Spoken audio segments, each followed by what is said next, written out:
Have you ever found yourself lost in the wilderness, or maybe just wishing you had a better way to map and plan your hikes? Today, I am diving deep into the world of GAIA GPS. This is an app that I recently discovered, and it has transformed the way I plan and carry out my hikes. We're exploring its customization features and how it's revolutionized my hiking adventures. Stick around to uncover the full potential of this pretty cool little app that I have recently discovered.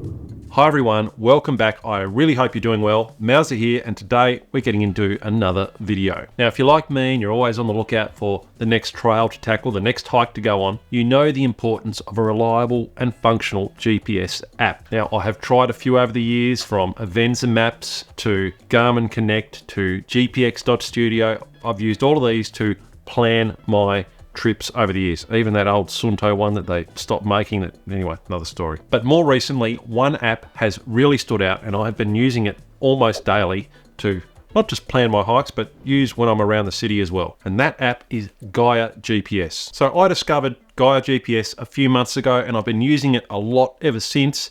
And I've gone through it all. I've used it on a recent 9-day trip. And today we're just going to go through the features. This is not a full instructional video. It is just what I like about the app, how I use it, and how I plan my trips with it. And before we jump in, let me be clear, I am not sponsored by GAIA at the point in time of making this video. I don't know anything about the company really at all, but I have really enjoyed using this app. It is one of the better ones I have used, and it's something I'll be using for the foreseeable future. So without any further ado, let's dive in. Let's check out GAIA GPS.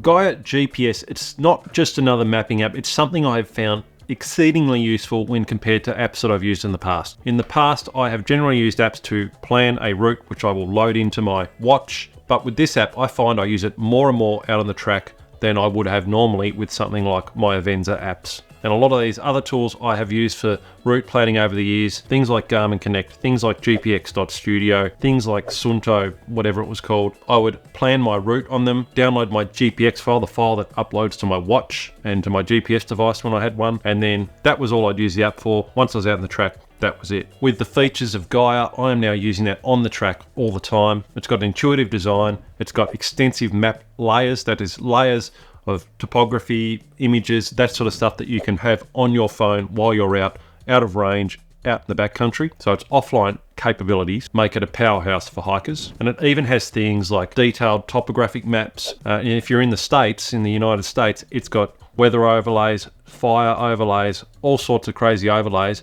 But even here in Australia, I find it really, really useful. It even has stuff like public land boundaries and that sort of thing as well, national parks, all that sort of stuff. So getting into it, there is a free form of the app which gives you the basic sort of package. That includes things like basic maps. It allows you to record an activity, and it allows you to create a route. So if you just want to use this for route planning, then that is available in the free version. And rightly so, because there are other great apps out there like GPX.studio, which I've talked about on that video.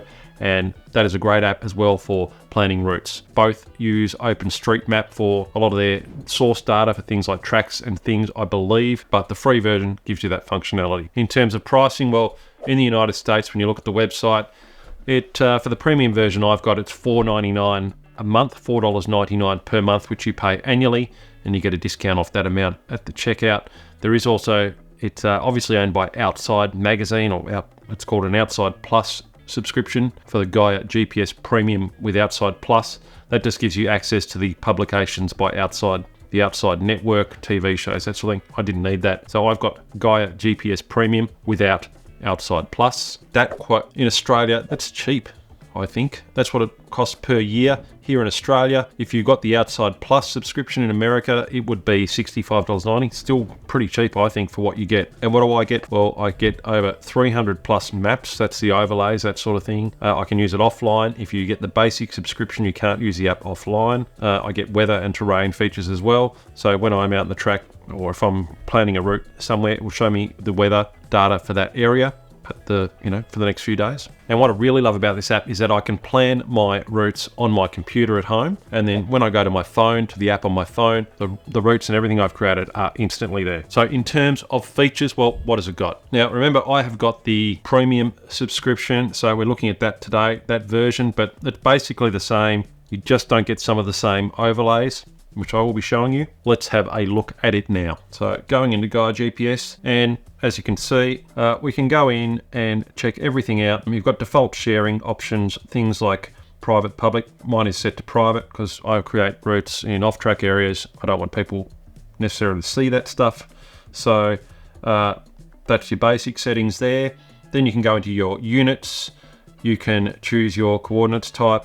I'm just using decimal degrees. That's what I'm used to. In terms of units, I'm a metric guy, of course. Other settings, you can go through and just really customize this down to everything. I can change the colors of the app. I can change the app icon to whatever I want. You can go into things like the layout of the map, how you want it to appear, the map controls, the stats bar there, which you could turn on and off. That is the thing that appears at the top of the screen with the sunset elevation course there. We'll talk about that in a minute. But it is just a greatly customizable app. You can just go through here, map downloads, all that stuff. This is just a quick run over of all the features, and you can really customize it to how you prefer it and how you like it, which is what I love. But looking here at the map itself, so first up, we're going to have a look here and bring up the map on my phone, and I can select overlays. No, I can go down here and select the maps that I have got here, and my favorite is the GAIA topo meters, but you can see the detail here with the contours, and it is really good. When I'm out hiking, this is extremely accurate, and that's the general layout I use. There is a way to upload a map that I've bought, my local digital map for Tasmania. I can upload that to this app. That's a pretty complex process to do, and I have found that I just don't need to do that now because the map here, the GAIA map, topo map, is so detailed. So I really like that. And you can see in there, I've got a couple of routes in there. One's purple, one's blue. But if I wanted to, I could even just go in as I sit here now and start planning a route if I wanted to on my phone, but I prefer to do it on my computer. But you can see here, I can move that dot here. So we can start planning a route. I'd redirect it onto that track there, and it follows the track automatically for me. And I can keep doing that, and it will follow the contours of the track. It gives me the details down the bottom of the screen. It gives me the elevation profile, and at that point there, and I haven't used this a lot, I can pick if it's a hiking, cycling, driving. What else can I do here? Not as much as I could on the computer, I don't think, but that is a very quick overview of the use of it on the phone. If I cancel out of that, at the top of the screen, you can see the stats bar, and I can actually change what appears in that stats bar. So at the moment, I've got the sunset, elevation, and course, but if I wanted to change that over there to sunrise, say, I can put that on there. I can record an activity if I wanted to. I tend to use my watch for that, so I tend to not record activities on here. But when I am out on a hike, I will also mark a waypoint, which I could just do here. I could do a waypoint, which is a little icon here, and you can see there that red little waypoint. I can change that if I want to campsite. So that's where I camped.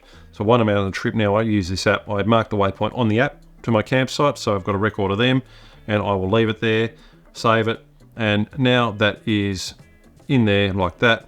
You can see there, just a cool little app to use. And when you're recording data, it records all your info there in the record section. You can even search for walks nearby within the app. So I can look at all these walks that are around me, or I could type in a walk if I wanted to as well. Very cool feature that is as well. Also in the app, I can look at information. There's a legend there, that little eye icon is down there as well. So yeah, the phone app is very good. It's got a couple of different navigation modes when you are using the app. When you are out and about, there is off mode, so it's not really doing anything at all. There is compass mode. So basically that means when you're in compass mode, you hold your phone, and wherever you're pointing your phone at, it will orientate the arrow on the screen at what you are pointing it at. So that's really useful when you're trying to identify landmarks and features. Now, some of the other things I love about the app, I used this a lot in my recent hike, was that when I was out on the track, I could tap on the screen anywhere basically, and I could just go in and tap anywhere on the screen and get a point would show up on the screen where I tap, and it will show me the distance to that location, the elevation of that location. It even show me if I've got phone reception. It will give me the weather conditions at that location. That is a really cool feature, and it was great when we were out on the track and we wanted a rough idea of how far it was to the next campsite or how far we had to go. I could tap at that point and get a rough idea and give me, as the crow flies, distance to where I had to get to, and we could then make an estimation on sort of how much walking time we had left to go. So that is a great feature, and it also gives you the latitude and longitude as well at that location. You can even search if you've got phone reception. You can search for features in that area if there's any tracks nearby, that sort of thing as well. And another thing on that feature, with the map controls or the map layout, you can actually go into map controls and you can turn on public tracks, and what that will do is show you any sort of potential routes here. So when I tap on an area on the screen, it will show me a track, GAIA public tracks, and it will come up there and show me sort of tracks in the region. So when I zoom out, there's tracks everywhere, and I can see there's quite a big one that someone has done, which actually looks pretty cool. So that is a feature as well, the public maps. The other features I love, and it's a common feature of a lot of these map and navigation apps these days, when I'm using it on my computer to plan routes, it will automatically follow a track or a path for me, so I don't have to manually keep clicking and clicking and clicking.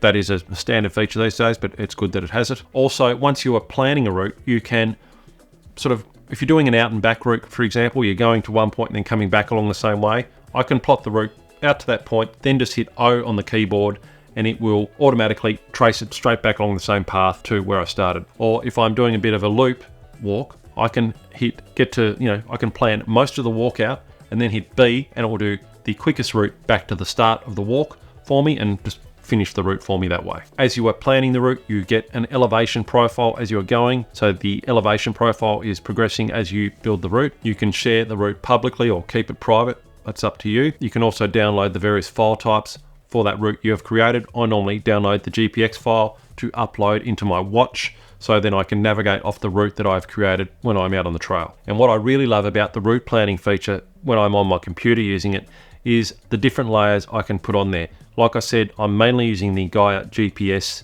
topo in meters overlay, but in combination with that, I will also use the worldwide imagery, is specifically the ESRI imagery overlay. And basically what the ESRI imagery is it's highly detailed satellite photography all stitched together to show you an overlay of the Earth's surface, but it is really useful when you're going to do off-track and pretty rough areas like I do, and we use that in planning our recent walk. We sat down with the overlay of both that and the GAIA topo map, sort of with the opacity changed slightly, so we could really nail into the detail and plan our route through the rubble and the rocks and the scrub where we were going to get quite a good route. And when we were out on the track, it was actually the route we planned. We spent an hour or two planning it. It was quite good and avoided the worst of the scrub, especially on a very large rocky section of the walk. Another thing you can do is, once you have planned a route, you can look at it in 3D mode by clicking at the bottom of the screen and clicking on 3D.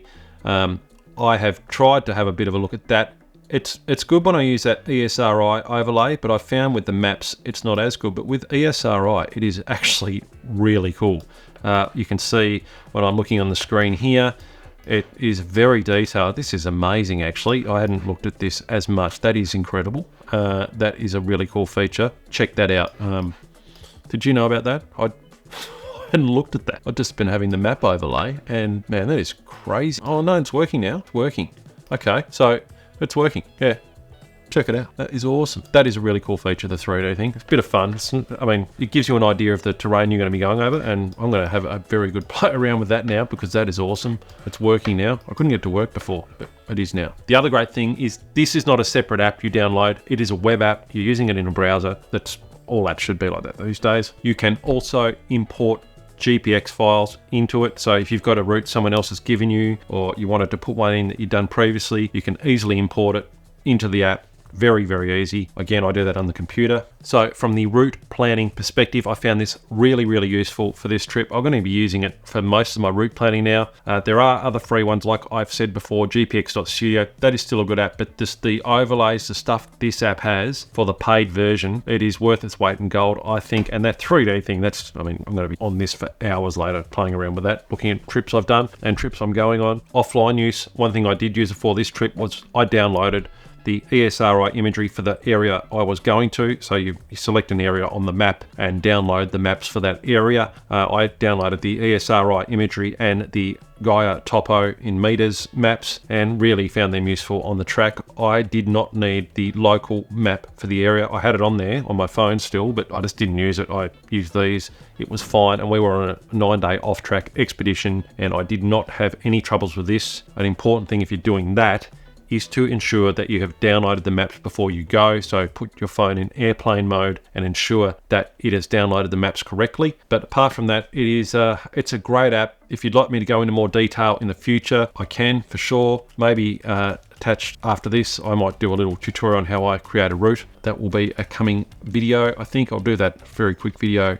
coming soon. And sort of other quick features, well, there's a lot of people using this app. It's a big app, so there's a community of users sharing their favorite trails, which you can use, you know, when you've got that public tracks and trails on feature on, you can sort of come up with ideas on where to go hiking. So yeah, that is a very quick overlay of GAIA GPS apps, something that I really like. If you like that, check out this one about GPX.studio, which is another great free, completely free app where you can create your own routes. Very, very easy to use, and I go into that video with a tutorial on how to use GPX.studio. See you on the next one.